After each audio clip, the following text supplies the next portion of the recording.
So input tax credit గురించి మనం basic గా బ్యాక్గ్రౌండ్ లో చాలా మాట్లాడుకున్నామమ్మా. సో ఇప్పుడు ఒకసారి కాన్స్టిట్యూషనల్ ప్రొవిజన్స్ అంటే యాక్ట్ లో ఉన్న ప్రొవిజన్స్ అనేవి మనం చూద్దాం. ఓకే,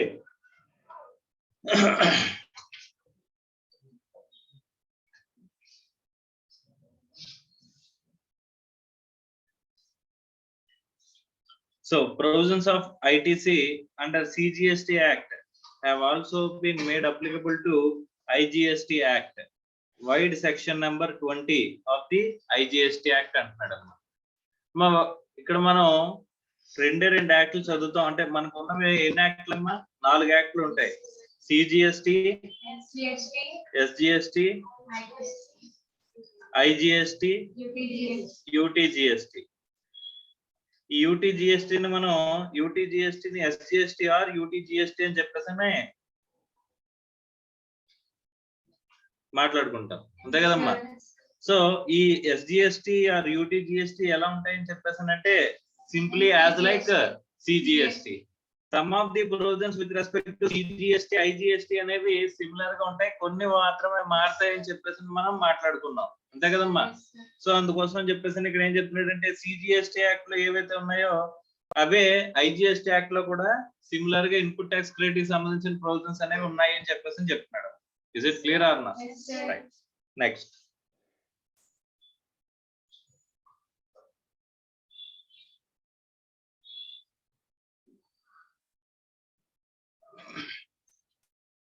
తర్వాత scheme of ITC at a glance అని చెప్పేసి అన్నాడు.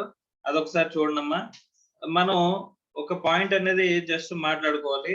అంటే ప్రీవియస్ గా చెప్పిన క్లాసెస్ లో ఒక పాయింట్ అనేది నేను మిస్ చేశాను. ఏంటి అని చెప్పేసానంటే input tax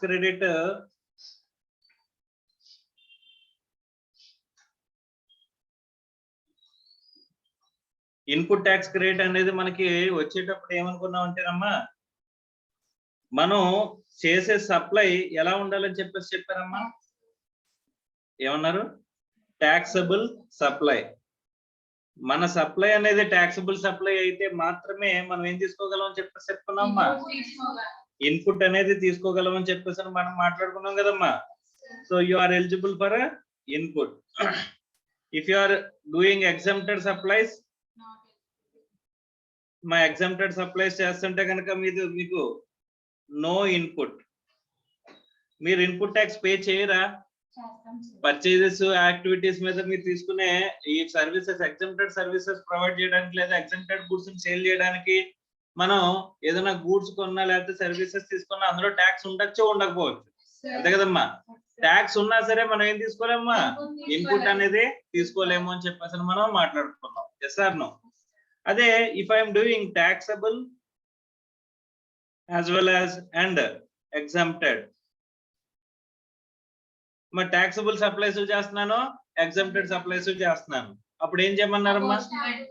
so first of all ఈ ట్యాక్సబుల్ సప్లైస్ కి డైరెక్ట్ గా ఏమైనా ఉంటే గనక ఈ డైరెక్ట్ గా అంటే ఈ ట్యాక్సబుల్ సప్లైస్ కి సంబంధించిన ట్యాక్సబుల్ పర్చేజెస్ ఉంటాయి.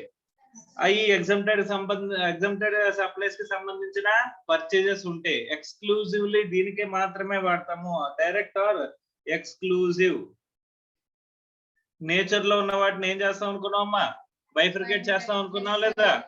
సో ఇఫ్ అలా కాకుండా అన్ఏబుల్ టు బైఫర్కేట్,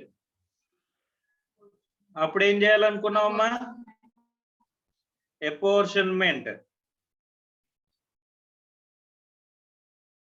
అపోర్షన్మెంట్ అనుకున్నాం కదమ్మా. Yes or no? Clear or not? Right. So ఇక్కడ మనం వదిలేసిన పాయింట్ ఏంటంటే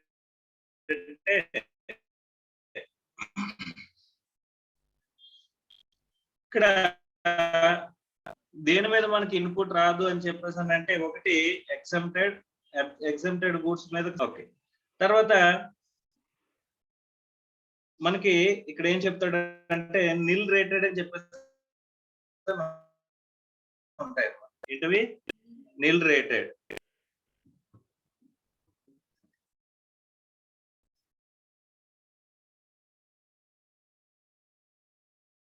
ఇక్కడ ఒక పాయింట్ చూడండి.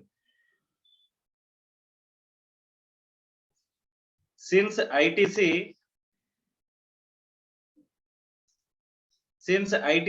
can be availed for payment of tax on the taxable output supply అంటున్నాడు. దేని మీద మాత్రమే తీసుకోగలంటమ్మా? Taxable output supply.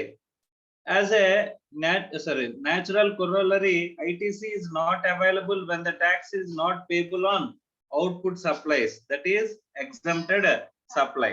Exempted supply ఉన్నట్లయితే అక్కడ ఉండదంటమ్మా, ఇన్పుట్ అనేది ఉండదు అని చెప్పేసి చెప్పాడు. తర్వాత the exception to the above principle is zero rated supply. ఏంటంట? zero rated supply, that is exports or supplies to special economic zone, developer or unit where ITC is available even if no tax is payable on output supplies అని చెప్పేసి అంటారు. మనం SEZ గనక supplies చేస్తున్నాం అనుకోమ్మా, general గా SEZ అంటే ఏంటమ్మా? Special economic zone. Special economic zone అంటే దేనికోసం అది జోన్ వాడతారమ్మా? ఓన్లీ ఫర్ ఎక్స్పోర్ట్స్, అంతేనా? సో జనరల్ గా SEZ ని అవుట్ ఆఫ్ ఇండియా కింద ట్రీట్ చేస్తారంట. ఎలా ట్రీట్ చేస్తారంటమ్మా? అవుట్ సైడ్ ఇండియా కింద ట్రీట్ చేస్తారంట. అంటే ఇప్పుడు మనం మామూలుగా అవుట్ సైడ్ ఇండియాకి కనుక గూడ్స్ అమ్మాం అనుకోమ్మా, దాన్ని ఏమంటాం? ఎక్స్పోర్ట్ అంటాం. ఈ ఎక్స్పోర్ట్స్ మీద మనకి ఏముండదమ్మా? GST అనేది ఉండదు.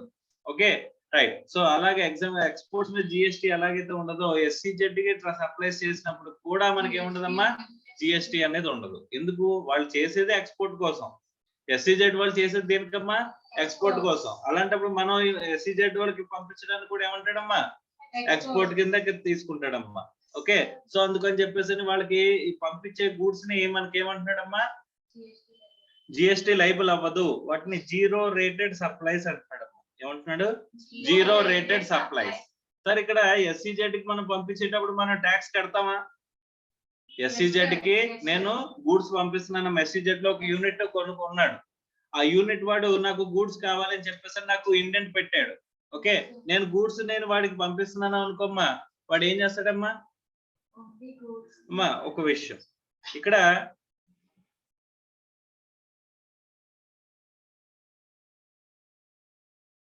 SEZ unit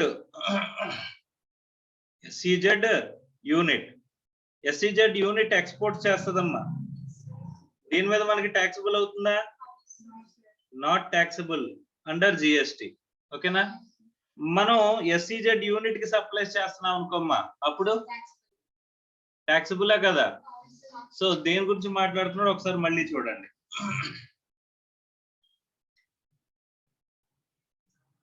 The exception to the above principle is zero rated supply, that is exports or supplies to SEZ, developer or unit. మా SEZ డెవలపర్ గానీ యూనిట్ గానీ అనుకున్నాం కదమ్మా, ఆ యూనిట్ మనకి ఏం చేస్తుందమ్మా? ఎక్స్పోర్ట్ చేస్తుందమ్మా. ఈ SEZ యూనిట్ ఎక్స్పోర్ట్ చేస్తుంది, కానీ మనం చేసే సప్లై ఎవరికంట? SEZ యూనిట్ కి. ఎందుకంటే వాళ్ళు ఎక్స్పోర్ట్ చేస్తున్నప్పుడు that is not at all taxable. అర్థమైందా? Is it clear or not? Right. ఇక్కడ జనరల్ గా ఏం జరుగుతుందంటే కనుక మనది అవుట్ సైడ్ SEZ యూనిట్ అమ్మ. మనది ఏంటి? Out side SEZ unit. అర్థమైందా? మనం ఎవరికి సప్లైస్ చేస్తున్నామమ్మా? SEZ యూనిట్ కి సప్లైస్ చేస్తున్నాం అంట. మీకు అర్థమైందమ్మా? ఇప్పుడు ఈ సప్లైస్ గురించే మాట్లాడుతున్నాడు అనమాట. జనరల్ గా ఇవి ఎలాగంటే ఎక్స్పోర్ట్ అండర్ LUT అంటారు, letter of undertaking. So SEZ supplies కనుక మనం చేస్తున్నట్లయితే SEZ యూనిట్ కి నేను సప్లై చేస్తున్నాను, వాళ్ళు ఇంటర్న్ ఏం చేస్తారమ్మా? ఎక్స్పోర్ట్ చేస్తారు అని చెప్పేసి అనుకుంటే మనం ఈ SEZ యూనిట్ ఇప్పుడు ఎవరి దగ్గర నుంచి అంటే GST ఆఫీసర్స్ దగ్గరికి వెళ్ళి పర్మిషన్ తీసుకుంటారు. నాకు ఎవరైతే సప్లైస్ చేస్తారో వాళ్ళందరి దగ్గర నుంచి నేను ఏం చేస్తాను? LUT లో తీసుకుంటాను గూడ్స్ అని చెప్పేసి పర్మిషన్ తీసుకుంటారమ్మా. What is LUT? Letter of undertaking. ఏమన్నా అండర్టేకింగ్? నేను మీరు ఇచ్చే గూడ్స్ ని ఖచ్చితంగా ఎక్స్పోర్ట్స్ కే వాడతాను, ఇంకా దీనికి వాడను అని చెప్పేసి ఒక అండర్టేకింగ్ ఇస్తారమ్మా. ఆ లెటర్ ఆఫ్ అండర్టేకింగ్ ద్వారా మనకి ఏం చేస్తామో మనం సప్లైస్ తీసుకుంటాం. మనం ఎవరికైతే ఇక్కడ SEZ నుంచి యూనిట్ కి మనం సప్లైస్ తీసుకుంటున్నామో వాళ్ళు అప్పుడు ఏంటమ్మా? LUT లో కనుక మనం LUT తీసుకెళ్ళి ఈ GST వాళ్ళు ఇచ్చిన అప్రూవల్ LUT తీసుకెళ్ళి ఇచ్చామనుకోమ్మా, వాళ్ళు ఏం చేయాల్సిన అవసరం లేదంట, ట్యాక్స్ ఇవి చేయాల్సిన అవసరం లేదంట సప్లైస్ మీద. అర్థమైందా?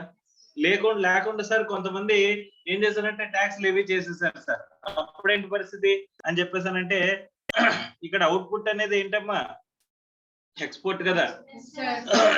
ఈ ఇన్పుట్ మీద కనుక ట్యాక్స్ ఉన్నట్లయితే ఎస్ఈజెడ్ యూనిట్ ఏం చేసుకోవచ్చంట, రీఫండ్ క్లెయిమ్ చేసుకోవచ్చంట. ఏం క్లెయిమ్ చేసుకోవచ్చు, రీఫండ్ క్లెయిమ్ చేసుకోవచ్చంట. అమ్మా మీకు అర్థమవుతుందా, is it clear or not? నేను జిఎస్టీ అథారిటీ దగ్గరికి వెళ్ళి నా సప్లైస్ అన్ని కూడా నేను ఎక్స్పోర్ట్ చేశాను. సో కాబట్టి నేను ఏవైతే ఇన్పుట్స్ నేను ఈ సప్లైస్ అవుట్పుట్ ఎక్స్పోర్ట్ చేయడానికి వాడానో ఆ ఇన్పుట్స్ అన్నిటికీ కూడా ఇంత వాల్యూ అయింది, అందులో ఇంత ట్యాక్స్ ఉంది, ఆ ట్యాక్స్ పోర్షన్ తిరిగి నాకు ఇప్పించండి అని చెప్పేసి అని అడగచ్చంట. ఎందుకంటే నీకు అవుట్పుట్ ఉందా, అవుట్పుట్ ట్యాక్స్ ఉందా, అవుట్పుట్ ట్యాక్స్ లేదు. అలాగని చెప్పేసి ఇన్పుట్ ట్యాక్స్ అనేది నీకు ఇలాగ పే చేసింది ఉంటది కదమ్మా, ఆ పే చేసింది ఏం చేస్తామంట, తిరిగి రిఫండ్ అడుగుతామంట. ఓకే సార్ నాకు ఈ రిఫండ్ ప్రొసీజర్ వద్దు అని చెప్పేసి అని అన్నాం అనుకోమ్మా, అప్పుడు ఏ ప్రొసీజర్కి వెళ్ళమంటున్నాడు, ఎల్యూటీ.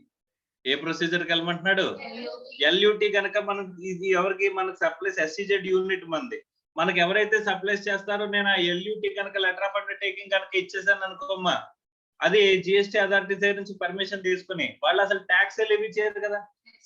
అలాంటప్పుడు నాకు సప్లైస్ లో ట్యాక్స్ ఏ పడదు కదమ్మా. సార్ ట్యాక్స్ ఏ పడినప్పుడు నేను అది తీసుకెళ్లి ఇక్కడ మళ్ళీ రిఫండ్ అడగాల్సిన అవసరం ఉంటుందా? Yes or no, clear or not? అర్థమైందా? Is it clear or not? So అలాగా మనం ఈవెన్ దో ఎస్సీజెడ్ యూనిట్ గానీ లేకపోతే ఎక్స్పోర్ట్స్ గానీ చేసేవాళ్ళు ఎవరంట, ఎక్స్పోర్ట్స్ చేస్తున్నారంట. ఎస్సీజెడ్ యూనిట్ అయితే ఖచ్చితంగా ఎక్స్పోర్ట్ చేస్తుంది. వాళ్ళు కాకుండా నార్మల్ గా ఎక్స్పోర్ట్స్ చేసే వాళ్ళకి మనం సప్లైస్ చేస్తున్నాం అనుకోమ్మా, అప్పుడు కూడా ఇదే ప్రొసీజర్ అంట. ఓకే సార్ వాళ్ళకి ఎగ్జామ్టెడ్ కదా, ట్యాక్స్ ఎగ్జామ్టెడ్ కదా, అన్ని ట్యాక్స్ ఎగ్జామ్టెడ్ సప్లైస్ కింద చూడరంట. దాన్ని ఏం చూస్తారంట, జీరో రేటెడ్ సప్లై. మా exempted supply is different from zero rated supply. So zero rated supply అనేది ఇట్ ఈస్ ఆల్సో రేట్. మీకు అర్థం అవుతుందా? రైట్, చూడండి.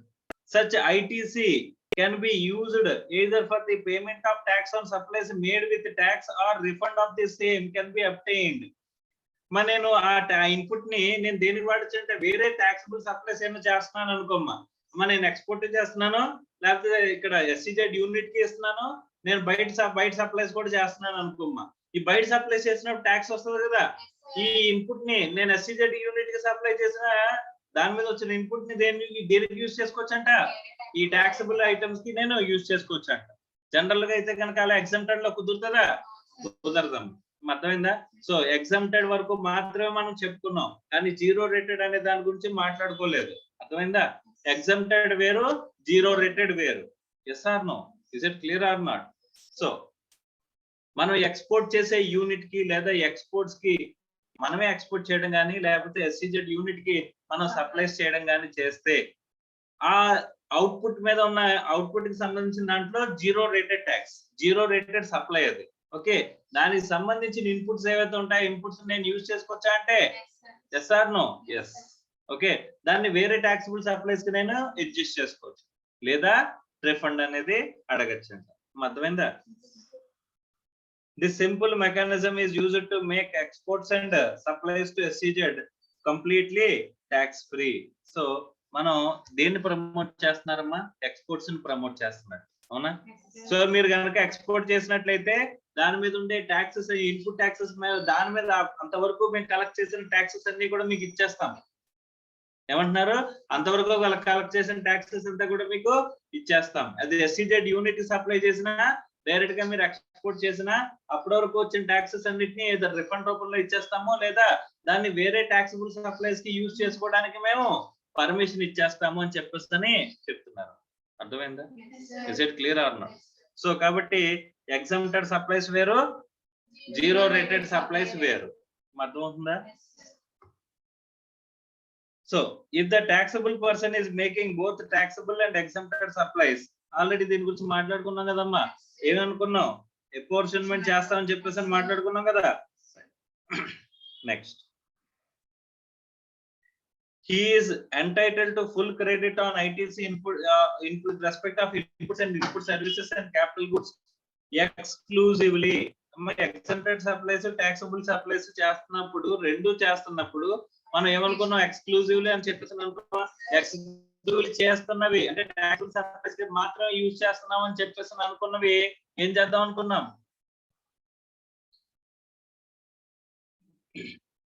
ఎక్స్క్లూజివ్లీ టాక్సబుల్ సప్లైస్ కనుక వాడుతుంటే కనుక వాటిని ఏం చేద్దాం అనుకున్నామా, వాటి మీద క్రెడిట్ తీసుకుందాం అనుకున్నాం. No credit for all the inputs and input services and capital goods exclusively for exempted supplies ఏమన్నా ఉంటే కనుక వాటిని ఏం చేద్దాం అనుకున్నాం, ఇన్పుట్ కింద క్లెయిమ్ చేసుకోలేము అని చెప్పేసి అని మాట్లాడుకున్నాం. ఈ కామన్ ఇన్పుట్స్ కనుక ఉన్నట్లయితే common inputs, common input service, common capital goods ఉన్నట్లయితే దాన్ని ఏమనుకున్నాము మనం, ప్రపోర్షనేట్ ఐటీసీ ఈజ్ అట్రిబ్యూటబుల్. ఈ ప్రపోర్షన్ మనం ఏమనుకున్నాం, అపోర్షన్మెంట్ అని చెప్పేసి మనం మాట్లాడుకున్నాం. ఓకేనా.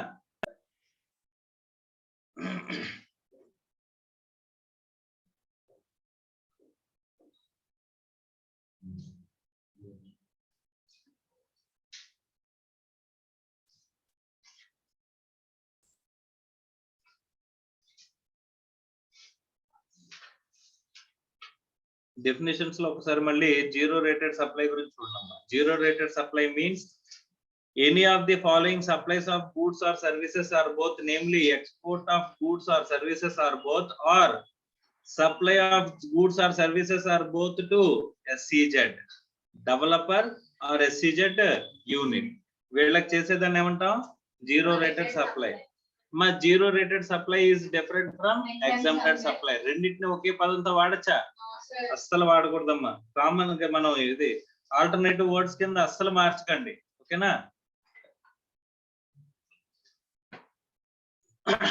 జీరో రేటెడ్ సప్లైస్ చేస్తే ఇన్పుట్ తీసుకోగలము, ఎగ్జాంప్టెడ్ సప్లైస్ చేస్తే ఇన్పుట్ అసలు తీసుకోలేము. అర్థమైందమ్మా. సెక్షన్ 16 ఐజిఎస్టి యాక్ట్, ఇది CGST act, IGST act. CGST act లో 16, ఐజిఎస్టి యాక్ట్ లో సెక్షన్ 20. ఓకేనమ్మా. సో ఐజిఎస్టి యాక్ట్ లో సెక్షన్ 20. ఓకేనమ్మా. ఒకసారి చూడండి.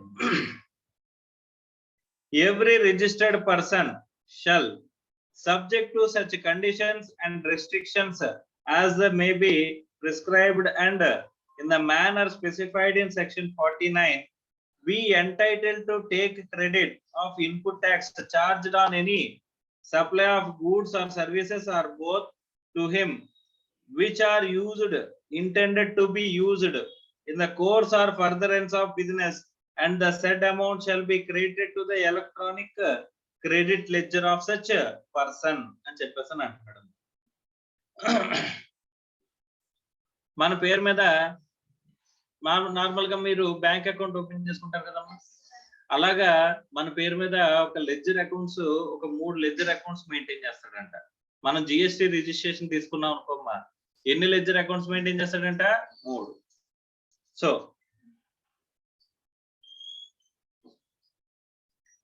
electronic credit ledger, okay, electronic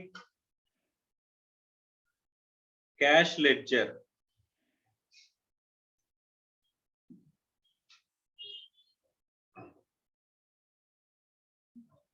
output tax ledger, output ledger.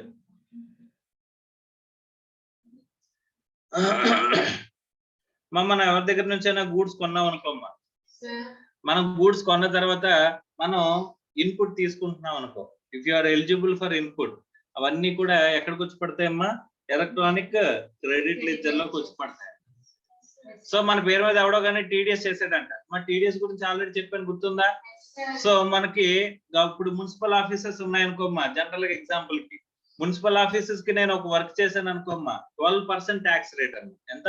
12% tax rate. So వాళ్ళు ఏం చేస్తారంటే 2% వాళ్ళకి జనరల్ గా ఏం చేయాలి, ఫార్వర్డ్ ఛార్జ్ మెకానిజం లో మనం వెళ్తున్నాం. మనం 100 రూపాయల బిల్లు అనుకోమ్మా, మనం ఎంత పెడతాం, 112 రూపాయలకి బిల్లు పెడతాం, అంతేనా? వాళ్ళు ఏం చేస్తారని చెప్పేసి అంటే అక్కడ 112 రూపాయలు నాకు పే చేయాలి, 100 ప్లస్ ట్యాక్స్ 112 అని చెప్పేసి అంటే 112 రూపీస్ నాకు పే చేయాలి. అవునా? కానీ పే చేస్తే నేను గవర్నమెంట్ కి కడతానా లేదా అని చెప్పేసి అని తెలియక అందుకని ఏం చేస్తున్నారంటే 12 రూపీస్ లో 2 రూపీస్ ని ట్యాక్స్ కింద డిడక్ట్ చేయమంటారంట. 12 రూపీస్ లో ఎగ్జాంపుల్ కి ఎగ్జాంపుల్ చెప్తాను, పర్సంటేజెస్ అయ్యి ఇక్కడ నేను మాట్లాడట్లేదు. 12 రూపీస్ లో 2 రూపీస్ ఏం చేయమంటారంట, డిడక్ట్ చేయమని చెప్పేసి అని అంటారు. ఇది టీడీఎస్ఏ, కానీ ఎక్కడ టీడీఎస్ ఇది? జిఎస్టీలో టీడీఎస్. సార్ ఇన్కమ్ ట్యాక్స్ లో టీడీఎస్ గురించి విన్నాం కానీ జిఎస్టీలో టీడీఎస్ గురించి వినలేరు కదమ్మా. సో ఇన్కమ్ ట్యాక్స్ లో టీడీఎస్ అంటే ఇప్పుడు జిఎస్టీ మీద ఇన్కమ్ ట్యాక్స్ లో టీడీఎస్ చేస్తాం అనుకున్నాం, చేయమనుకున్నావమ్మా? ఇప్పుడు 100 రూపీస్ ఉంది ప్లస్ 12% అంటే 12 రూపీస్, టోటల్ ఎంత 112 అనుకోమ్మా. ఇన్కమ్ ట్యాక్స్ లో టీడీఎస్ అనేది దేని మీద చేస్తారు అనుకున్నాం? ఇన్కమ్ ట్యాక్స్ లో టీడీఎస్ అనేది 100 రూపీస్ మీద చేస్తారు. ఈ జిఎస్టీ పోర్షన్ మీద చేయకూడదు అని చెప్పేసి అనుకున్నాం కదమ్మా, రైట్. సో ఇప్పుడు జిఎస్టీ లో టీడీఎస్ అనేది కేవలం ఈ జిఎస్టీ ట్యాక్స్ మీద మాత్రమే చేస్తారమ్మా. ఈ జిఎస్టీ టీడీఎస్ అనేది జిఎస్టీ పోర్షన్ మీద మాత్రమే చేస్తారంట. అర్థమైందా? అప్పుడు ఏం చేస్తారంట, ఒక 2 రూపీస్ గవర్నమెంట్ కి కట్టేస్తారంట, 10 రూపాయలు వీడికి ఇస్తారు. అర్థమైందా? Is it clear or not? So sir కట్టేది ఏదో 12 రూపీస్ కట్టించు కదా సార్, గవర్నమెంట్ కి 2 రూపీస్ మాత్రమే ఎందుకు అని చెప్పేసానంటే ఎగ్జాంపుల్ కి, అంటే ఈ పర్సంటేజెస్ అవి కూడా కరెక్ట్ కాదు, నేను ఎగ్జాంపుల్ కి చెప్తున్నాను. ఎందుకు అని చెప్పేసానంటే ద రీజన్ ఈస్ ఇక్కడ ఆల్రెడీ వీడు సప్లై చేసాడంటే వీడు ఆల్రెడీ ఎక్కడి నుంచో తెచ్చి ఉంటాడు కదమ్మా, దాని మీద ఇన్పుట్ ఉంటది కదమ్మా. సార్ నో, అందుకోసం అని చెప్పేసి ఇన్పుట్ మేబీ ఒక 10 రూపీస్ ఇన్పుట్ ఉంటది, లేదా 9 రూపీస్ ఎంతో తక్కువ ఉంటది, ఆ డిఫరెన్స్ వీడు పే చేసుకుంటాడు అని చెప్పేసి చెప్తారమ్మా. సో ఎవరైతే గవర్నమెంట్ డిపార్ట్మెంట్ టీడీఎస్ డిడక్ట్ చేసిందో ఆ డిడక్ట్ చేసిన టీడీఎస్ అంతా ఎక్కడికి వస్తుందంటమ్మా, ఈ ఎలక్ట్రానిక్ క్రెడిట్ లెడ్జర్ కి వస్తుందంట. అర్థం అవుతుందా? సో నేను ఎక్కడెక్కడి నుంచి అయితే పర్చేజెస్ చేస్తానో పర్చేజెస్ అన్ని ఎక్కడికి వస్తాయి, ఎలక్ట్రానిక్ క్రెడిట్ లెడ్జర్ కి వస్తుంది. అర్థమైందా? Is it clear or not? Right sir, నేను జిఎస్టీఆర్ 1 ఫైల్ చేస్తాను కదమ్మా, నా అవుట్పుట్ ట్యాక్స్ లయబిలిటీ ఉంది అని చెప్పేసి నేను ఫైల్ చేస్తానా చేయనా? సో ఈ జిఎస్టీఆర్ 1 ఫైల్ చేశాను అనుకోమ్మా, ఫైల్ చేయగానే నాకు అవుట్పుట్ ట్యాక్స్ లయబిలిటీ వస్తుందా? అవుట్పుట్ ట్యాక్స్ లయబిలిటీ ఎక్కడికి వస్తుంది? అవుట్పుట్ లెడ్జర్ కి వస్తుంది. ఎక్కడికి వస్తుందమ్మా? అవుట్పుట్ లెడ్జర్ కి వస్తుంది. అర్థమైందా? సో అవుట్పుట్ లెడ్జర్ లో ఏ బ్యాలెన్స్ చూపిస్తుంది? అవుట్పుట్ లెడ్జర్ లో ఏ బ్యాలెన్స్ చూపిస్తుంది? ట్యాక్స్ లయబిలిటీ కదమ్మా అది, అంటే డెబిట్ బ్యాలెన్స్. రైట్. తర్వాత ఈ ఇన్పుట్ ని మనం యూటిలైజ్ చేసుకుంటాం కదమ్మా, ఈ ఇన్పుట్ ఇప్పుడు ఈ పే చేయాలమ్మా. ఈ ఎలక్ట్రానిక్ లెడ్జర్ లో అవుట్పుట్ ట్యాక్స్ ఉందా? ఎలక్ట్రానిక్ అవుట్పుట్ ట్యాక్స్ లెడ్జర్ ఉందా? ఇప్పుడు నేను 10,000 రూపాయలు నేను పే చేయాలి అని చెప్పేసి జిఎస్టీఆర్ 1 ఫైల్ చేశాను, నా అవుట్పుట్ ట్యాక్స్ చూపిస్తూ. నా దగ్గర ఎంత ఉంది అంటే ఆల్రెడీ నేను పర్చేజెస్ చేసిన వాటిలో ఒక 5,000 రూపీస్ లేదా 6,000 రూపీస్ ఇన్పుట్ ఉందంటమ్మా. అర్థమైందా? సో ఇన్పుట్ 6,000 రూపీస్ ఉందంట. ఈ ఇన్పుట్ 6,000 రూపీస్ ఉన్నప్పుడు నేను ఎంత పే చేయగలను అంటే, ఇప్పుడు అవుట్పుట్ ట్యాక్స్ పే చేయడానికి నేను 6,000 యూటిలైజ్ చేస్తున్నాను కదమ్మా. అప్పుడు ఇక్కడ నాకున్న బ్యాలెన్స్ మీ బ్యాంక్ అకౌంట్ లో ఉన్నాయనుకోమ్మా, మీ బ్యాంక్ అకౌంట్ ఉందనుకో, బ్యాంక్ అకౌంట్ లో డబ్బులు వేసుకుంటే ఏ బ్యాలెన్స్ చూపిస్తుంది? క్రెడిట్ చూపిస్తుంది కదమ్మా. మీ క్రెడిట్ బ్యాలెన్స్ ఎక్కడ చూపిస్తుంది? బ్యాంక్ కూడా కదేంటి, క్రెడిట్ బ్యాలెన్స్ కదమ్మా అది. సో మీకు క్రెడిట్ అవుతుందా లేదా? బ్యాంక్ అకౌంట్ లో క్రెడిటెడ్ అని చెప్పేసి అంటే మీ అకౌంట్ లో డబ్బులు పడినట్టేనా? Yes or no? డెబిటెడ్ అంటే మీ అమౌంట్ తగ్గిపోయినట్టే కదమ్మా. So first of all electronic credit ledger కూడా బ్యాంక్ అకౌంట్ లాంటిదే, కాకపోతే ఇక్కడ ఏమొస్తుంది, ఇన్పుట్ అనేది డబ్బులు పడతాయి. మనం పే చేసిన, వేరే వాళ్ళకి పే చేసిన ఇన్పుట్స్ అన్ని కూడా ఇక్కడ డిపాజిట్ అవుతాయమ్మా. ఏవేవి డిపాజిట్ అవుతాయి? ఈ ఎలక్ట్రానిక్ ట్యాక్స్ క్రెడిట్ లెడ్జర్ లో ఎవరెవరైతే జిఎస్టీఆర్ 1 లో ఫైల్ చేశారో ఆ ఫైల్ చేసిన వాళ్ళందరిది ప్లస్ వాళ్ళు ట్యాక్సెస్ పే చేశారు అనుకోమ్మా, అవన్నీ కూడా వచ్చి ఇందులో పడతాయి, ఎలక్ట్రానిక్ క్రెడిట్ లెడ్జర్ లో పడతాయి. ఓకేనా? Is it clear or not? So ఆ ఎలక్ట్రానిక్ క్రెడిట్ లెడ్జర్ లో నేను యూటిలైజ్ చేస్తున్నాను అనుకోమ్మా, ఇప్పుడు మీ బ్యాంక్ అకౌంట్ నుంచి డబ్బులు తీస్తున్నారు అనుకోమ్మా, మీ బ్యాలెన్స్ ఏమవుతుంది? డెబిట్ అవుతుంది కదమ్మా. ఇక్కడ కూడా మీరు యూటిలైజ్ చేస్తున్నారు అనుకోమ్మా, ఇప్పుడు నేను 10,000 పే చేయాలి వాడికి, 10,000 పే చేయాలన్నప్పుడు ఏం చేస్తాను, ఇక్కడ 6,000 డెబిట్ చేస్తాను. ఈ డెబిట్ చేసి ఏం చేస్తానమ్మా, అవుట్పుట్ లెడ్జర్ కి క్రెడిట్ చేస్తాను. అంతేనా? డబుల్ ఎంట్రీ సిస్టమ్ అంతే, అదే కదమ్మా. సార్ నో సార్, ఇంకా స్టిల్ ఇంకా లైబిలిటీ ఎంత కనిపిస్తుందమ్మా? 4,000 కనిపిస్తుంది. నా దగ్గర ఇన్పుట్ ట్యాక్స్ క్రెడిట్ లెడ్జర్ లో డబ్బులు లేవు అని చెప్పేసి అని అనుకున్నప్పుడు నేను ఏం చేస్తాను? Cash ledger. ఏం చేస్తానమ్మా? Cash ledger. ఇప్పుడు మీరు వాలెట్ లో పేమెంట్ మెయింటైన్ చేస్తారా? పేటిఎం వాలెట్, ఇవి వాలెట్స్ ఉంటాయి కదమ్మా, లేకపోతే బ్యాంక్ అకౌంట్. ఇప్పుడు వాలెట్ లో డబ్బులు పంపించుకుంటారు. అమెజాన్ ఇప్పుడు ఇది వస్తుంది అనుకోమ్మా, అమెజాన్ బిగ్ బిలియన్ సేల్స్ అన్ని ఉంటాయి కదా, అది జరిగినప్పుడు వెంటనే ఈ పేమెంట్ ఇమీడియట్ గా అయిపోవాలంటే వాలెట్ లో డబ్బులు యాడ్ చేసుకుని ఉంచుకోండి అని చెప్పేసి అని అంటారు. సో అందుకని చెప్పేసి మీరు ఏం చేస్తారు? వాలెట్ లో డబ్బులు యాడ్ చేస్తారు కదమ్మా. అలా మీరు ఏంటంటే ఇక్కడ ఎలక్ట్రానిక్ క్యాష్ లెడ్జర్ లోకి డబ్బులు యాడ్ చేసి పెట్టుకోవచ్చాను మీ బ్యాంక్ బ్యాలెన్స్ నుంచి. అర్థం అవుతుందా? ఈ క్యాష్ లెడ్జర్ లోకి నేను ఒక 20,000 పంపించి ఉంచానంటే ఎప్పుడైనా కట్టాల్సి వస్తుంది కదా అని చెప్పేసి, అంటే ఇది కూడా ఏమవుతుంది? క్రెడిట్ అవుతుంది. ఓకే, ఇప్పుడు నాకు పేమెంట్ చేయాలి కదమ్మా. ఎంత పే చేయాలి ఇప్పుడు? ఈ 4,000 ఏమవుతుందమ్మా? డెబిట్ అవుతుంది. ఇక్కడ ఏమవుతుంది? క్రెడిట్ అవుతుంది. ఓకే, ఇక్కడ అవుట్పుట్ ట్యాక్స్ లెడ్జర్ క్లోజ్ అయిపోతుంది. Yes or no? అర్థం అవుతుందా లేదా? Yes or no? సో ఇలా ఈ లెడ్జర్స్ అనేవి ఉంటాయి అమ్మా. ఇక్కడ లెడ్జర్స్ లో మళ్ళీ కాలమ్స్ ఉంటాయమ్మా. ఈ లెడ్జర్ ఉందనుకో, క్రెడిట్ లెడ్జర్ ఉందనుకుందాం సపోజ్. ఈ క్రెడిట్ లెడ్జర్ లో మనకి ఏ బ్యాలెన్స్ వస్తాయి? CGST, SGST, IGST. అలాగేదమ్మా? Yes or no? So debit కూడా CGST, IGST, SGST. CGST, SGST, IGST. ఇది డెబిట్, ఇది క్రెడిట్.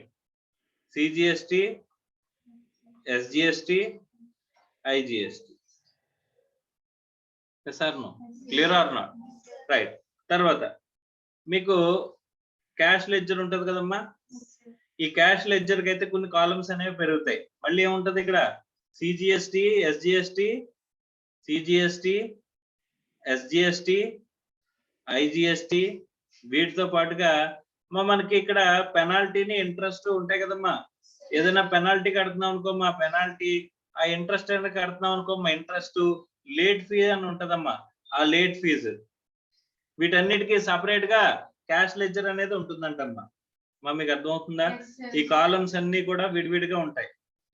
ఇక్కడ సార్ ఇక్కడ చూస్తే క్రెడిట్ లెడ్జర్ లో కేవలం 3 కాలమ్సే ఉన్నాయి.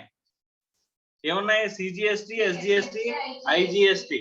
కానీ క్యాష్ లెడ్జర్ లో మాత్రం కాలమ్స్ ఎక్కువ ఉన్నాయి. ఎందుకు అని చెప్పేసానంటే బికాస్ ఆఫ్ ది అవుట్పుట్ అమ్మా. అవుట్పుట్ లెడ్జర్ ఉంటుంది కదమ్మా. ఈ అవుట్పుట్ లెడ్జర్ లో మనకి tax portion CGST, SGST, IGST, ఈ లేట్ ఫీజు, పెనాల్టీ, ఇంట్రెస్ట్, ఇంకేదైనా అదర్ చార్జెస్, సెస్, ఇలాంటివన్నిటికీ కూడా సపరేట్ లెడ్జర్ ఉంటాయి. ఇక్కడ సపోజ్ సిజిఎస్టి కాలం నుంచి ఎస్జిఎస్టి కాలం ని నేను ఉపయోగించుకోవచ్చమ్మా. సిజిఎస్టి పే చేయడానికి ఎస్జిఎస్టి ఉపయోగించవచ్చా? ఎస్జిఎస్టి ఉపయోగించలేదు కదమ్మా. ఎస్జిఎస్టి పే చేయడానికి నేను సిజిఎస్టి ఉపయోగించగలనా? లేదు. సో అలాగా దేనికి రెస్ట్రిక్షన్స్ ఉన్నాయి. అలాగే ఇక్కడ ఈ లేట్ ఫీజు ఉందమ్మా. ఈ లేట్ ఫీ కాలం లో మనం డబ్బులు ఈ లెడ్జర్ లో, అవుట్పుట్ లెడ్జర్ లో మనకి రావాలి అని చెప్పేసి అంటే, ఇక్కడ క్యాష్ లెడ్జర్ లో ఇక్కడ మనకి ఇన్పుట్ లెడ్జర్ లో మనకి లేట్ ఫీజు, పెనాల్టీ, ఇంట్రెస్ట్ ఏవి కూడా ఎవడో కూడా క్రెడిట్ ఇవ్వడమ్మా. మనంతటి మనం కట్టాల్సినవి అవి. అవునా? సో అందుకోసం అని చెప్పేసి ఏం చెప్తున్నాడు అని చెప్పేసానంటే, క్యాష్ లెడ్జర్ లో ఉన్న లేట్ ఫీని ఏం చేస్తారమ్మా, ఇక్కడ ఉన్న అవుట్పుట్ లెడ్జర్ లో ఉన్న లేట్ ఫీకి మనం యూటిలైజ్ చేస్తాం. ఇంట్రెస్ట్ ఉంది అనుకోమ్మా, ఇక్కడ ఉన్న ఇంట్రెస్ట్ కాలం ని తీసుకొచ్చి ఇక్కడ ఇంట్రెస్ట్ పే చేయడానికి ఉపయోగిస్తాం. పెనాల్టీ ఉంది అనుకోమ్మా, ఇక్కడ ఉన్న పెనాల్టీని మనం ఈ పెనాల్టీకి యూటిలైజ్ చేస్తామంట. మీకు అర్థం అవుతుందా? Is it clear or not? Sir నేను పొరపాటున క్యాష్ లెడ్జర్ లో ఏం చేశానంటమ్మా, పెనాల్టీ లేట్ ఫీజు లో కట్టాల్సిన డబ్బుల్ని పెనాల్టీ కాలం లో వేసి కట్టేశానంట. Can I utilize that penalty amount? Cash ledger లో ఉన్న పెనాల్టీ అమౌంట్ ని నేను లేట్ ఫీజు కు ఉపయోగించగలనా? అవుట్పుట్ లో ఉన్న అవుట్పుట్ లెడ్జర్ లో ఉన్న దీనికి ఉపయోగించలేనమ్మా. అర్థం అవుతుందా? దీన్ని అవుట్పుట్ లెడ్జర్ అన్ని కంటే దీన్ని లైబిలిటీ లెడ్జర్ అంటే బాగుంటది. ఏంటమ్మా ఇది? లైబిలిటీ లెడ్జర్ అనుకోవచ్చా? Yes or no? ఇదేమో ఇన్పుట్ లెడ్జర్ అంటే క్రెడిట్ లెడ్జర్, ఇదేమో క్యాష్ లెడ్జర్, ఇదేమో లయబిలిటీ లెడ్జర్. అంటే ఎవ్రీ రిజిస్టర్డ్ పర్సన్ కి ఎన్ని అకౌంట్స్ మెయింటైన్ చేస్తుందమ్మా? ఏ టైప్ ఆఫ్ రిజిస్ట్రేషన్ అది? రెగ్యులర్ రిజిస్ట్రేషన్ అయితే. అర్థమైందా? రెగ్యులర్ రిజిస్ట్రేషన్ అయితే 3 అకౌంట్లు మెయింటైన్ చేస్తామమ్మా. ఏంటది? Input ledger, cash ledger, liability ledger. అర్థమైందా? అదే మీరు కాంపోజిట్ రిజిస్ట్రేషన్ అనుకోమ్మా, అప్పుడు ఎన్ని లెడ్జర్స్? 2 లెడ్జర్స్. ఏంటవి? Liability ledger, cash ledger. ఎందుకంటే ఖచ్చితంగా అది క్యాష్ లో పే చేస్తాం కదమ్మా మనం, అందుకోసం చెప్పేస్తాను. Is it clear or not? So అందుకని ఇక్కడ వర్డింగ్ కూడా మనకి ఏం వాడాడమ్మా? ఇన్పుట్ ట్యాక్స్ క్రెడిట్ కి సంబంధించిన దీంట్లో ఏం వాడాడు వర్డింగ్? ఎవ్రీ రిజిస్టర్డ్ పర్సన్ ఏం చేస్తున్నాడు? Shall subject to conditions and restrictions as may be prescribed and in a manner specified in section 49 be entitled to ఏం తీసుకోవచ్చంట? Take credit of input tax charged on any supply of goods services or both. మా supply of goods services or both to him which are used or intended to be used. మా ఖచ్చితంగా మనం use చేయొచ్చు లేదా future లో use చేస్తామని చెప్పేసి ఉండొచ్చు. మనం అందుకోసమనే కదమ్మా 1-to-1 రిలేషన్ ఉందనుకున్నామా? లేదనుకున్నాం కదమ్మా. సో మనం ఏంటంటే ఒకే ఒక రిస్ట్రిక్షన్ మనం ప్లేస్ చేసుకున్నది ఆ మంత్ ఎండింగ్. నెక్స్ట్ ఇప్పుడు ఈ మంత్ కి సంబంధించిన ట్యాక్స్ పే చేసేటప్పుడు ఆ మంత్ ఎండింగ్ వరకు ఉన్న ఇన్పుట్ ని మనం క్లెయిమ్ చేసుకోగలము, ఆ తర్వాత మంత్ ది మనం యూజ్ చేసుకోలేము అని చెప్పేసి ఒకే ఒక రెస్ట్రిక్షన్ మనం మాట్లాడుకున్నాం ప్రీవియస్ గా. అంతేనా? అంతేగాని నేను ఏ సప్లైస్ అయినా కొన్నప్పుడు దానికి సంబంధించిన అవుట్పుట్ కావాలని అన్నానా? 1-to-1 relation కావాలన్నానా? అవసరం లేదని చెప్పేసి చెప్పుకున్నాం. అందుకోసం ఇక్కడ వర్డింగ్స్ ఏం వాడాడమ్మా? Used or intended to be used in the course or furtherance of business. ఖచ్చితంగా దేనికి వాడాలనుకున్నాం? Course or furtherance of business. If you are an ultimate consumer can you take input tax credit? నువ్వే ultimate consumer అనుకుంటే కనుక input tax credit ఉంటుందమ్మా. So నువ్వు ఖచ్చితంగా దాన్ని ఉపయోగించి ఏం చేస్తూ ఉండాలి? Furtherance of business. ఏం చేసి ఉండాలమ్మా? ఫర్దరెన్స్ ఆఫ్ బిజినెస్ కి యూజ్ చేస్తే మాత్రమే అని చెప్పేసి ప్రీవియస్ గా ఎక్స్ప్లెయిన్ చేసుకున్నాం కదమ్మా. What is furtherance of business అనేది కూడా చెప్పుకున్నాం కదమ్మా. రైట్. సో అలా ఫర్దరెన్స్ ఆఫ్ బిజినెస్ చేయాలనుకుంటేనే అండ్ సెడ్ అమౌంట్ ఏమవుతుందంట?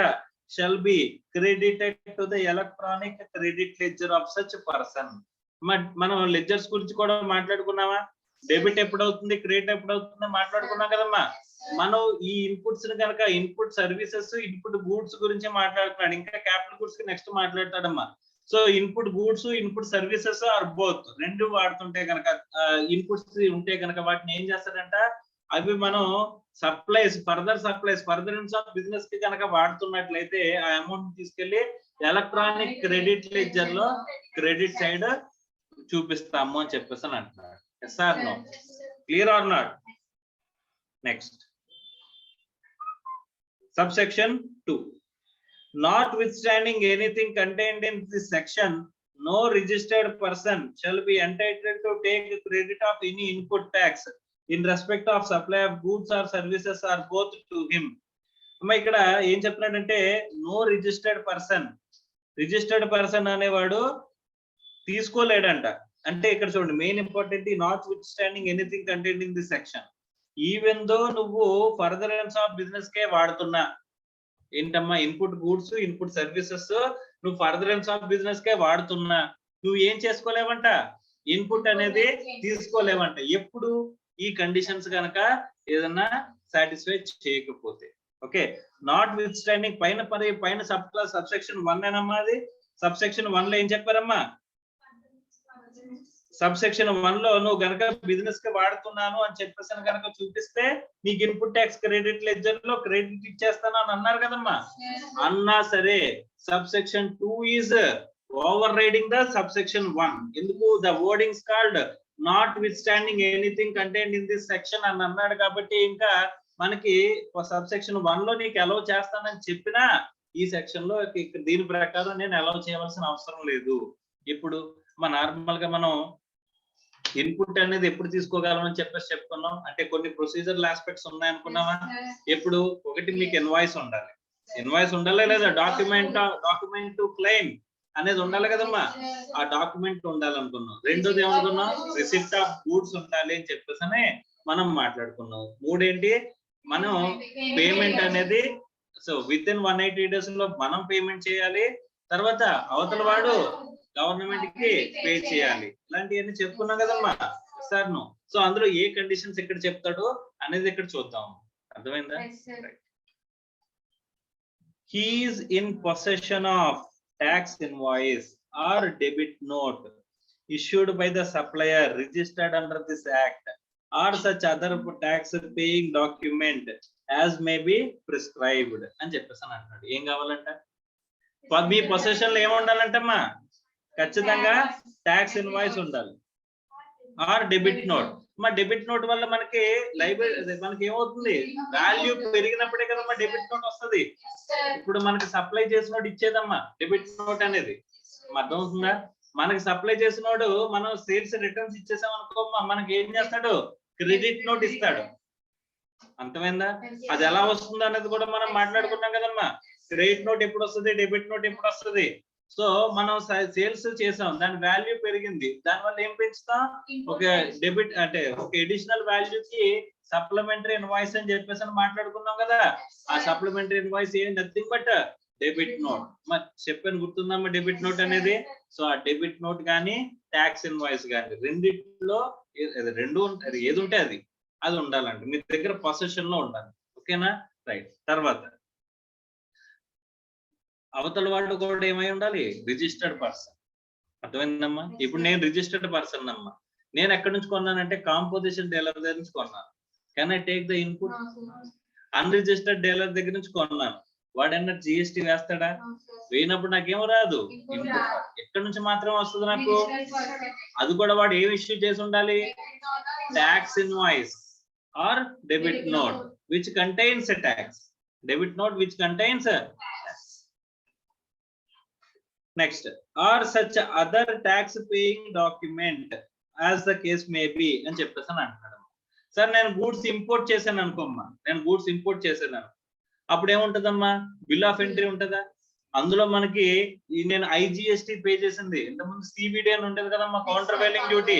ఆ కౌంటర్ వెయిలింగ్ డ్యూటీ ప్లేస్ లో ఏమొచ్చింది అనుకున్నాం? ఐజిఎస్టీ వచ్చింది అనుకున్నాం కదా.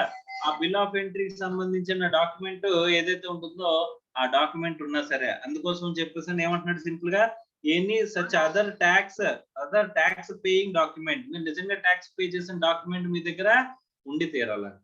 ఉంటే గనక అప్పుడు మనం ఏం చేసుకోవచ్చు అంటమ్మా? ఇన్పుట్ క్లెయిమ్ చేసుకోవచ్చు. ఓకే. తర్వాత సార్ ఇక్కడ ఆర్ అన్నాడా ఎండ్ అన్నాడా? ఎక్కడమ్మా? ఇక్కడ ఆర్ కాదు. ఈ కండిషన్ మొత్తానికి, ఈ కండిషన్ తర్వాత నెక్స్ట్ కండిషన్ రెండు చదివేటప్పుడు ఆర్ అన్నాడా ఎండ్ అన్నాడా? చెప్పాడు అక్కడ? చెప్పకపోయినా అక్కడ ఏమున్నట్టు? ఎండ్ ఉన్నట్టు. ఎందుకంటే ఈ కండిషన్స్ అన్ని సాటిస్ఫై చేయాలి. అర్థమైందా?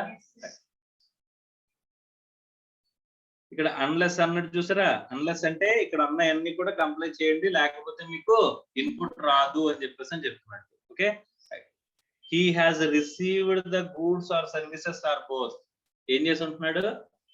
Received the goods or services or both. ఖచ్చితంగా గూడ్స్ అనేవి రిసీవ్ చేసుకుని ఉండాలి. సార్ నా దగ్గర ఇన్వాయిస్ ఉంటే సరిపోతుందా? గూడ్స్ కూడా నేను రిసీవ్ చేసుకుని ఉండాలా?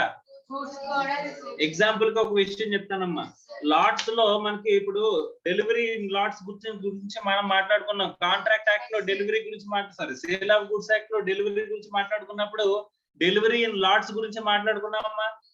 సో నేను ఒకే కన్సైన్మెంట్ లో కాకుండా డెలివరీని స్ప్లిట్ చేసి పంపిస్తున్నాను అనుకోమ్మా, అప్పుడు నాకు డెలివరీ ఎప్పుడు కంప్లీట్ అయినట్టు? ఆన్ ది లాస్ట్ లాట్ అనేది మీకు చేరినప్పుడే నాకు డెలివరీ అనేది కంప్లీట్ అయినట్టు. అంతేనా? Yes or no? Delivery obligation. అలాగే ఇక్కడ వీడికి ఇన్పుట్ తీసుకోవాలంటే ఖచ్చితంగా ఏముండాలంటే లాస్ట్ లాట్ వచ్చిన తర్వాత మాత్రం పూర్తిగా గూడ్స్ కాంట్రాక్ట్ లో రిసీవ్ చేసుకున్నట్టు అంట. లాస్ట్ లాట్ వచ్చిన తర్వాత మాత్రమే ఇన్పుట్ తీసుకోగలరంట. అర్థమవుతుందా? So he is in receipt of goods. Sir ఇక్కడ రిసీప్ట్ అనేది ఖచ్చితంగా ఉండాలా అని చెప్పేసానంటే ఇక్కడ డీమ్డ్ టు బి రిసీవ్డ్ కూడా మనకి కవర్ అయిందంటమ్మా. ఏంటది? డీమ్డ్ టు బి రిసీవ్డ్ కూడా మనకి కవర్ అవుతుంది. ఆల్రెడీ మాట్లాడుకున్నాము on the instruction of the. ఇప్పుడు రాజమండ్రిలో నేను గూడ్స్ కొని విజయవాడలో గూడ్స్ అమ్మడం గురించి నేను మాట్లాడుకున్నాను కదమ్మా. సో రాజమండ్రి నుంచి కాకినాడ వచ్చి మళ్ళీ కాకినాడ నుంచి విజయవాడ వెళ్ళడం కంటే రాజమండ్రి నుంచి డైరెక్ట్ గా విజయవాడ పంపిద్దాం అని చెప్పేసి అనుకున్నాం కదా. On my instruction goods have been delivered అని చెప్పేసి అనుకుంటే నాకు వచ్చినట్టు, నేను మళ్ళీ వాడికి పంపించినట్టు రెండు కూడా నాకు వచ్చినట్టుగా భావించి నేను ఇన్పుట్ అనేది తీసుకునేలాగా అవకాశం అనేది ఉంటుందని చెప్పేసి మాట్లాడుకున్నాం లేదమ్మా? Sir no. Next explanation. For the purpose of this clause, it shall be deemed that registered person has received the goods or as the case may be services. అమ్మ deemed గురించి మాట్లాడుకున్నాం లేదా? ఇదే గురించి ఇక్కడ పాయింట్ ఏం చెప్తున్నా చూడండి. Where the goods are delivered by the supplier to the recipient or any other person on the direction of such registered person. ఎవరి డైరెక్షన్ లో ఇందాక నేను విజయవాడ వాడికి పంపించామని నేను డైరెక్షన్ ఇచ్చానా లేదమ్మా?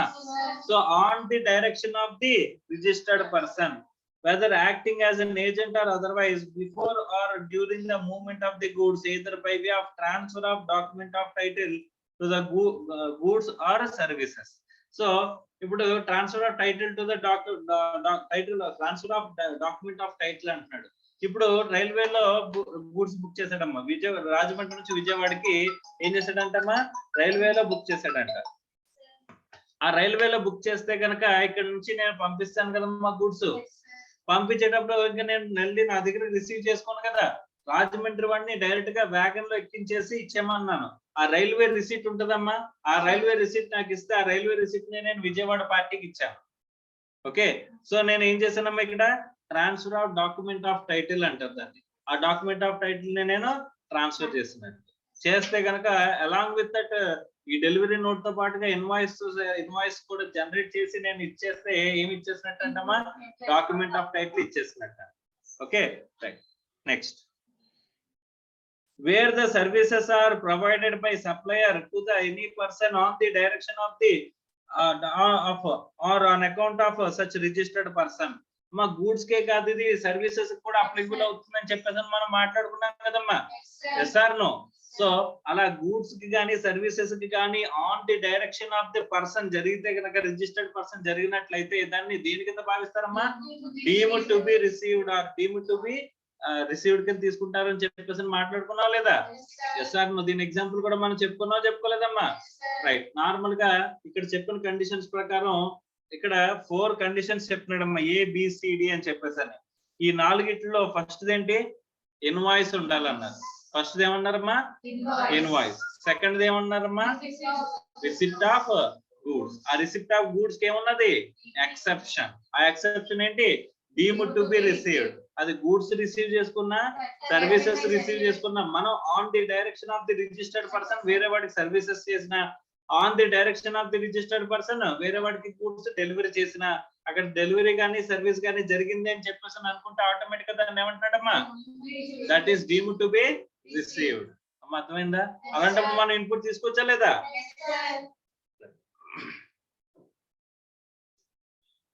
సో అక్కడ కాకుండా ఇంకా AB కాకుండా ఇంకేమున్నాయి చూడండి. Subject to provisions of section 41, the tax charged in respect of such supply has been actually paid to the government, either in cash or through utilization of input tax credit admissible in respect of such supply అని చెప్పేసాను అంటారు. So మనం ఇంకో condition ఏం పెట్టుకున్నాం? మనం supplier ఎవరైతే ఉన్నాడో వాడు గవర్నమెంట్ కి పే చేయాలని చెప్పేసి కండిషన్ పెట్టాం కదమ్మా? ఎస్ సార్, నువ్వు కండిషన్ గురించి మాట్లాడుకున్నావా లేదా? ఎస్. సో ఇక్కడ నెక్స్ట్ కండిషన్ ఏం పెట్టాడు? గవర్నమెంట్ కి సప్లయర్ ట్యాక్స్ పే చేసి ఉండాలి. తర్వాత he has furnished the return under section 39. ఏం చేసి ఉండాలంట? రిటర్న్ ఫైల్ చేసి ఉండాలి. GSTR 1 ఫైల్ చేయాలి అనుకున్నాం కదమ్మా? సో GSTR 1 ఫైల్ చేస్తేనే 2A లో రిఫ్లెక్ట్ అవుతుంది. సో అవతల వాడు గవర్నమెంట్ కి ట్యాక్స్ పే చేస్తేనే 2B లో రిఫ్లెక్ట్ అవుతుంది అని చెప్పేసి మనం మాట్లాడుకున్నాం కదమ్మా? Sir no? సో ఆ కండిషన్స్ అన్ని కూడా మనం రెస్ట్రిక్షన్స్ కింద చెప్తాడమ్మా. ఇవన్నీ కండిషన్స్ సాటిస్ఫై చేస్తేనే you are eligible to take input tax credit. Is it clear or not? So ఇవన్నీ మనం చెప్పుకున్నావా చెప్పుకోనివా? చెప్పేసుకున్నాం కదమ్మా. ప్రీవియస్ గా బ్యాక్గ్రౌండ్ గురించి, ఇన్పుట్ ట్యాక్స్ క్రెడిట్ గురించి చెప్పుకుంటూ వచ్చాను కదమ్మా. అందులో ఈ పాయింట్స్ అన్ని కవర్ అయినా కవర్ అవ్వలేదా? Yes or no? Provided that where the goods against an invoice are received in lots or installments the registered person shall be entitled to take credit upon the receipt of last lot or installment. ఇది కూడా మాట్లాడుకున్నాం లేదా? Receipt of goods అని చెప్పేసి receipt of goods జరిగితేనే మనం input తీసుకోగలం అనుకున్నప్పుడు LADS లో కానీ ఇన్స్టాల్మెంట్స్ లో కానీ రిసీవ్ చేసుకుంటున్నాం అని చెప్పేసి అనుకుంటే ఎప్పుడు మాత్రం ఇన్పుట్ తీసుకోగలమంట? Last installment. మన డెలివరీ అవతలకి ఎప్పుడు కంప్లీట్ అవుతుంది? Last installment. So last lot. అలాగే ఇక్కడ కూడా లాస్ట్ లాట్ ఆర్ ఇన్స్టాల్మెంట్ అనేది మనకు వచ్చినప్పుడే మనం ఇన్పుట్ అనేది క్లెయిమ్ చేసుకోవాలి. అర్థమైందా? ఎప్పుడు ఇన్పుట్ క్లెయిమ్ చేసుకోవాలి సార్ అని చెప్పేసి అంటే మీకు డౌట్ వస్తుంది కదమ్మా. డౌట్ రాకుండా ఇది క్లారిటీ ఇచ్చేసాడు. Okay, next. Provided further that where a recipient fails to pay to the supplier of the goods or services or both other than the supplies on which tax is payable on reverse charge basis. ఇక్కడ మనంతట మనమే tax కట్టాలి reverse charge basis లో.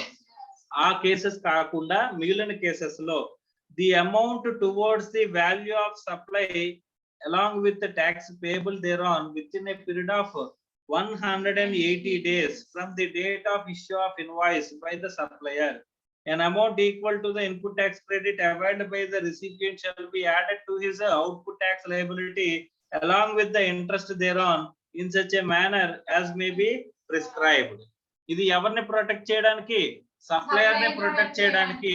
అమ్మ ఇక్కడ reverse charge provisions applicable అవుతాయంటే reverse charge provisions applicable కావు. Only forward charge mechanism provisions applicable అవుతాయి. ఎందుకంటే మనం సప్లయర్ కి డబ్బులు పే చేస్తే వాడు ఏం చేస్తాడమ్మా? గవర్నమెంట్ కి డబ్బులు పే చేస్తాడు, అంతే కదమ్మా. సో అలాంటప్పుడు మనం గవర్నమెంట్ కి ఏం చేస్తాం? మనం వీటికి ఏం చేస్తున్నామమ్మా? పేమెంట్ చేస్తున్నట్టు చూపించాలి లేదా?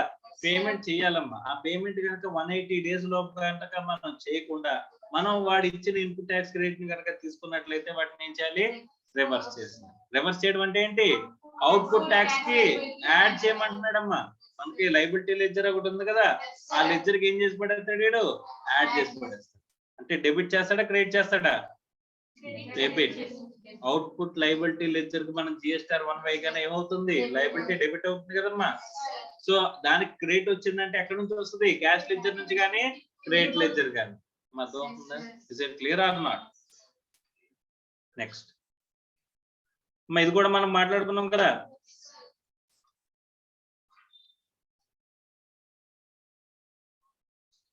ఇది 180 days condition. Yes or no? తర్వాత provided also that the recipient shall be entitled to avail of the credit of input tax on the payment made by him of the amount towards the value of supply of goods or services or both along with the tax payable thereon అని చెప్పేసి అంటున్నాడు. The recipient shall be entitled to avail of the credit of input on payment made by him on the amount of value of supply of goods or services or both along with the tax payable thereon అని చెప్పేసి అంటున్నాడు. Recipient ఏం చేసి ఉండాలంటమ్మా? Tax pay చేసి ఉండాలి. అర్థమైందా? Next,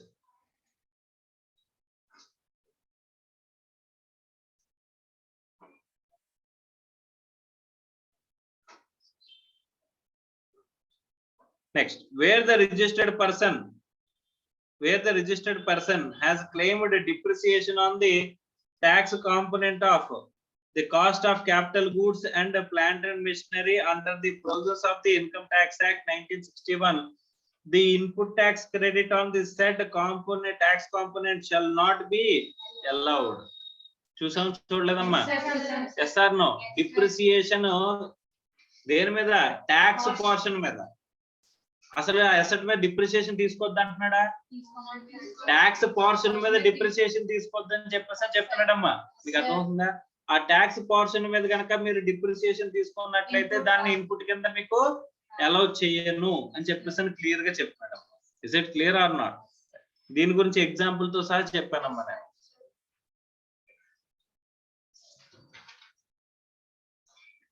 next, a registered person shall not be entitled to take input tax credit in respect of any invoice, debit note for supply of goods or services or both after the due date of furnishing of the return under section 39 of the month of September, okay, following the end of the financial year, to which such invoice or debit note pertains, or furnishing the relevant annual return, whichever is earlier అని చెప్పేసి అంటున్నాడు. Okay, మనకి returns లో monthly returns అనుకున్నాం కదమ్మా, అలాగే annual return ఉంటుందమ్మా. Annual return అంటే ఇయర్ అంతటికి కలిపి మనం తీసుకున్న మన టోటల్ యాక్టివిటీకి సంబంధించిన యాన్యువల్ రిటర్న్ ఫైల్ చేయాల్సినది ఉంటుంది. ఆ యాన్యువల్ రిటర్న్ ఫైల్ చేయడానికి డ్యూ డేట్ ఏంటంటే 31st డిసెంబర్. సో మనం నార్మల్ గా మీకు 20th అక్టోబర్ గురించి చెప్పానా, ఫైనాన్షియల్ ఇయర్ ఎండింగ్ ఉన్నానా, ఫైనాన్షియల్ ఇయర్ ఎండింగ్ నుంచి మనం ఎన్నాళ్ళు అనుకున్నామమ్మా, 6 months అంటే సెప్టెంబర్ కి సంబంధించిన రిటర్న్ డ్యూ డేట్. ఇక్కడ సెక్షన్ 39 అన్నాడు కదా, ఆ రిటర్న్ డ్యూ డేట్ ఏంటంటే 3B కి రిటర్న్ ఫైల్ చేయడానికి మీకు డ్యూ డేట్ అమ్మా. జనరల్ గా ఏంటంటే 3 మనం జిఎస్టీఆర్ ఇంత ముందు ప్రొవిజన్స్ లో 3 ఉంటది కదా, జిఎస్టీఆర్ 3. ఆ జిఎస్టీఆర్ 3 ఫైల్ చేయడానికి డ్యూ డేట్ ఏంటంటే 20th of next month. Okay, అలాగే అదే 3B కూడా అప్లికబుల్ అవుతుంది. సెక్షన్ 39 లో చెప్పు రిటర్న్ ఏంటంటే 3B రిటర్న్ అమ్మా. 3B రిటర్న్ ఫైల్ చేయడానికి డ్యూ డేట్ అన్నాడు. దాన్ని ఏమనుకున్నాం, సెప్టెంబర్ మంత్ డ్యూ డేట్ అంటే 20th. ఈ 20th అక్టోబర్ రిటర్న్ ఫైల్ చేసే లోపు మనం ఏం చేసుకోవచ్చమ్మా, ఇన్పుట్ అనేది యూటిలైజ్ చేసుకోవచ్చు. ఏది ప్రీవియస్ గా ఏదైనా సరే మనం మిస్ చేసినట్లయితే. అర్థమైందా? రివైజ్డ్ రిటర్న్ ఉందా అసలు జిఎస్టీలో? సో రివైజ్డ్ రిటర్న్ లేదు. ఏం చేయాలి, ఏమన్నా సరే ఏమన్నా మర్చిపోయినా సరే ఏం చేయాలి, నెక్స్ట్ మంత్ లో అడ్జస్ట్ చేసుకోవాలి. అలా అడ్జస్ట్ చేసుకుంటే ఎన్నాళ్ళు వెళ్ళొచ్చని చెప్పేసానంటే 6 months from the end of the financial year.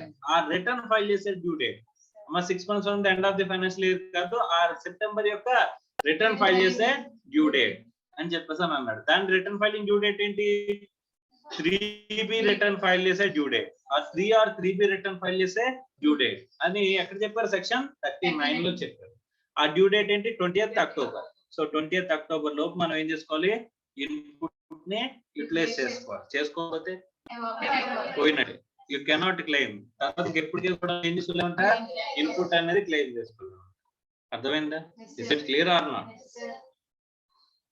ఇది కూడా మనం మాట్లాడుకున్నాం లేదా, ఇన్పుట్ కి సంబంధించిన రెస్ట్రిక్షన్స్ లో ఇది కూడా మనం మాట్లాడుకున్నాం కదమ్మా. So this is with respect to input tax కి సంబంధించిన ప్రొవిజన్స్. ఏంటది, సెక్షన్ 16 లో చెప్పిన ఇన్పుట్ ట్యాక్స్ కి సంబంధించిన ప్రొవిజన్స్. ఇందులో ఏదైనా కొత్తగా ఉందా, ప్రీవియస్ గా మనం డిస్కస్ చేసుకోండి అన్న ఉందమ్మా? లేదు కదా. ఒక్కసారి టోటల్ గా చూడండి, ఫస్ట్ నుంచి ఈ సెక్షన్స్ లో ఉన్న ప్రొవిజన్స్ మాత్రం ఒక్కసారి చూసి ఏమైనా డౌట్ ఉంటే అడగండి అమ్మా.